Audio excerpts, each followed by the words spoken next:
৩১ জুলাইয়ের মধ্যে জাতীয় সনদ তৈরি করতে পারবে জাতীয় ঐকমত্য কমিশন, এমন প্রত্যাশার কথা জানিয়েছেন কমিশনের সহসভাপতি আলী রিয়াজ।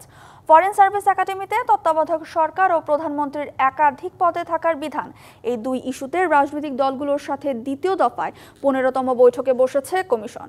বৈঠকের শুরুতে কমিশনের সহসভাপতি আলী রিয়াজ বলেন, উচ্চকক্ষ বিষয়ক আলোচনা পর্যালোচনা চলছে, আগামী ২-৩ দিনের মধ্যেই সিদ্ধান্ত জানাবে কমিশন।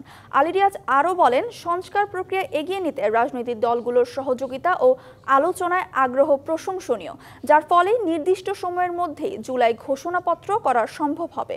কমিশনের লক্ষ্য ৩১ জুলাইয়ের মধ্যে একটি সমঝোতায় পৌঁছানো।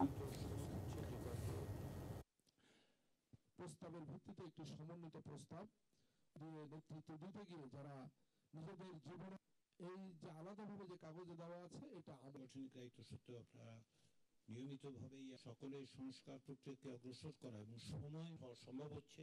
ইতিমধ্যে আমরা অনেক বিষয়ে ঐকমত্য, সে কারণে আমাদের পক্ষে তার পরিপ্রেক্ষিতে